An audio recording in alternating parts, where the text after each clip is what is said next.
دنیا کا ایسا عجوبہ جو دنیا کا بڑا قبرستان شمار ہوتا ہے، جہاں لوگوں کو محفوظ بنانے کے لیے انہی پر ظلم کیا گیا۔ جانیے 2000 سال قدیم دیوار کے بارے میں۔ السلام علیکم ناظرین و سامعین، جانکاری میں خوش آمدید۔ حضرت عیسیٰ علیہ السلام کی پیدائش سے تقریباً 200 سال قبل چین کے بادشاہ چین شی ہوانگ نے اپنے ملک کو دشمنوں کے حملوں سے محفوظ کرنے کے لیے شمالی سرحد پر ایک دیوار بنانے کی خواہش کی۔ اس دیوار کی ابتدا چین اور منچوکوں کی سرحد کے پاس سے کی گئی۔ اس زمانے میں ہن اور تتار چین کے بڑے دشمن تھے جو وسط ایشیا میں کافی طاقتور سمجھے جاتے تھے۔ یہ دیوار خلیج لیاؤ تنگ سے منگولیا اور تبت کے سرحدی علاقے تک پھیلی ہوئی ہے، جو 15 صوبوں سے گزرتی ہے۔ 6 شاہی خاندان اس دیوار کی تعمیر کے دوران حکومتوں میں آئے۔ اس دیوار کی تعمیر میں تقریباً 8 لاکھ انسانوں نے حصہ لیا، جس میں 3 لاکھ فوجی اور 5 لاکھ شہریوں نے خدمات سر انجام دی۔ ہر تیسرا شہری دیوار کی تعمیر کے لیے بادشاہ کی طرف سے مامور کیا گیا۔ بادشاہوں کی طرف سے جبری لوگوں کو کام پر لگایا گیا۔ یہ دنیا کا سب سے بڑا قبرستان بھی کہلاتا ہے، کیونکہ لوگوں کو جبری کام پر لگایا گیا تھا، جس کی وجہ سے کام کے دوران لوگوں کی ہلاکتیں ہوئیں۔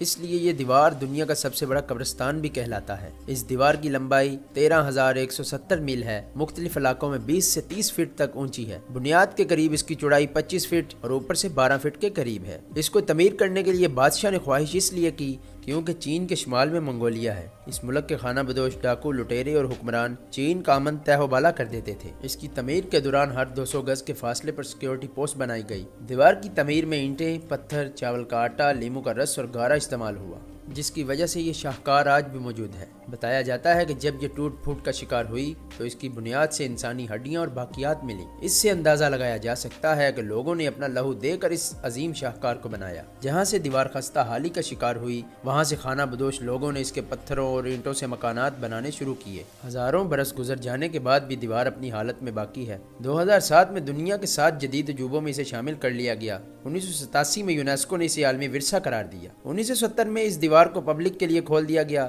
سالانہ 1 کروڑ سیاح دنیا بھر سے اس دیوار کو دیکھنے کے لیے آتے ہیں۔ یہ دیوار بیجنگ کے مقام پر زیادہ قابل دید ہے۔ چین ہر سال 15 ارب ڈالر اس دیوار کی وجہ سے کماتا ہے۔ 1908 میں ولیم گیل نے پہلی مرتبہ دیوار کو سر کیا، جس میں 5 ماہ لگے۔ چینی اور برطانوی سیاحوں نے بھی بعد میں سے پار کیا۔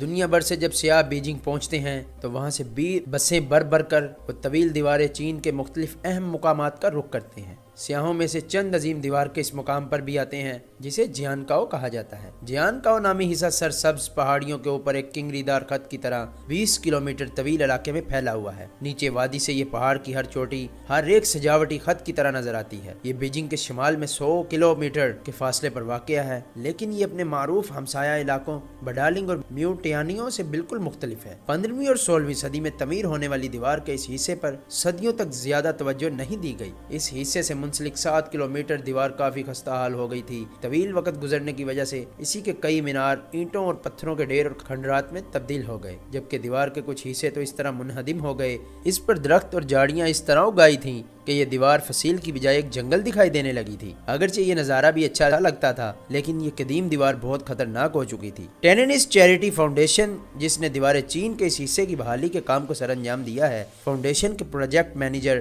مایاؤ کہتے ہیں کہ ہر برس 1 یا 2 سیاح دیوار کے اس حصے پر چلتے ہوئے گر کر ہلاک ہوتے تھے۔ کچھ لوگ تو ہائیکنگ کرتے ہوئے گرتے اور ہلاک ہو جاتے، اور کچھ بجلی گرنے سے ہلاک ہوتے تھے۔ انہوں نے کہا کہ ٹیکنالوجی نے ہمیں ممکنہ حد تک اس دیوار کی روایتی حالت بحال کرنے میں مدد دی ہے، اور اب یہ دیوار پہلے کی طرح لاوارث نظر نہیں آئے گی اور نہ خطرناک ہوگی۔ مزید ویڈیوز دیکھنے کے لیے جڑے رہیں جانکاری کے ساتھ۔ چینل کو سبسکرائب کریں اور بیل آئیکن کو دبانا مت بھولیں۔ اللہ حافظ۔